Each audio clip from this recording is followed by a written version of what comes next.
Hello! Today we will be reading Oliver and Hope's Adventure Under the Stars, written by Meg Capp and illustrated by Samantha Fitch. Oliver and Hope's Adventure Under the Stars. "Hey, great job, Chewy," said Oliver. "We can add that stick to the batch Hope and I found." Hope's pile wasn't as big as the one her friends made, but she decided it was still pretty good, since she's a butterfly and can't carry very much. The three friends were just getting ready for their next adventure, camping for the first time.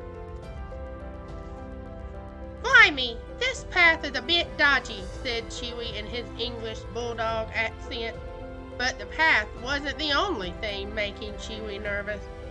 "We should get back to the campfire before it gets too dark," he said, trying hard not to look scared. As the stars rose above, the moon cast its white glow, creating big shadows that made strange shapes all around. All the friends used flashlights to find their way, except for Hope, partly because she could see pretty well in the dark, but mainly because they don't make butterfly-sized flashlights. "Your shadow looks like a giant monster," said Oliver, "and yours looks like, well, it looks like a bear, but a much bigger bear," barked Chewy. Everyone had fun imagining what the different shadows looked like. Then they reached their campfire and imagined something truly amazing. Through the glow of their lights and the stars above, the friends pretended they saw a fire-breathing dragon. A very hungry, fire-breathing dragon. "I'm not going to let that dragon steal our grub," barked Chewy. Then he quickly grabbed the marshmallows before they were all roasted. Chewy was having so much fun, he almost forgot he was afraid of the dark. Of course, the dragon wasn't a dragon at all, but simply the shadow of their friend Millie. For a small owl, she made a big impression. The friends told stories, stuffed their bellies, and made up silly songs like "The moon's made of cheese, pass the peas, pretty please." The friends admired the stars shining brightly in the sky. Oliver wondered out loud, "Are they all the same?" Hope thought they look similar from afar, but the closer you get, the more unique they become, just like each of us. But she decided to just keep this idea to herself for now. "Who?" Millie said nervously. "Who do you think is coming?" as she saw some of the lights getting closer. The friends imagined 10 bright spaceships approaching.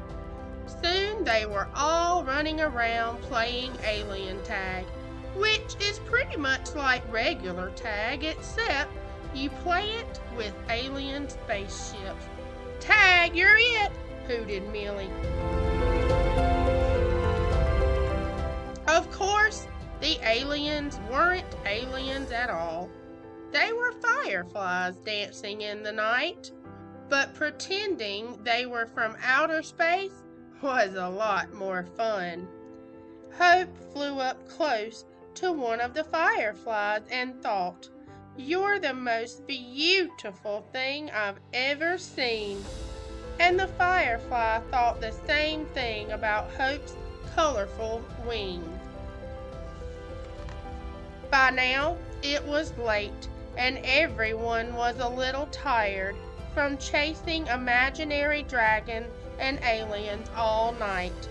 They grabbed their flashlight and headed into the tent.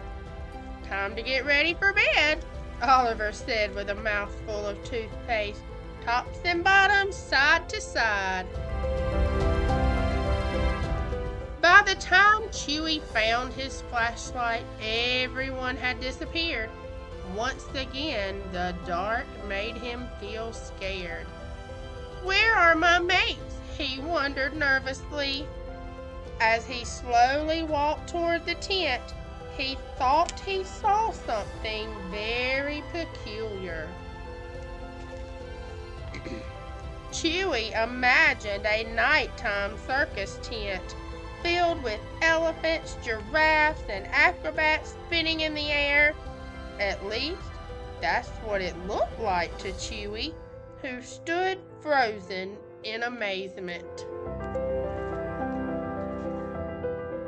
When Chewie finally arrived, he discovered who the real stars of the circus were. Oliver, Hope, and Millie were all laughing and dancing as they used their hands and feet, and wings for some, to make shadow puppets.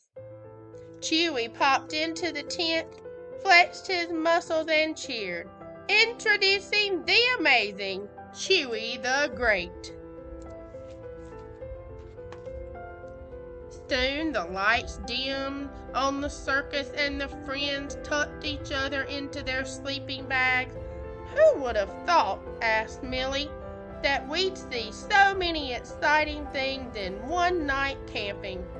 "And who knew dragons liked s'mores so much?" laughed Oliver.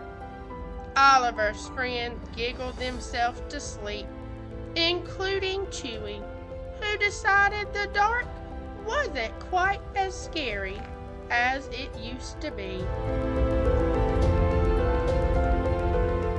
High above, the moon and stars cast friendly new shadows, to be discovered another night.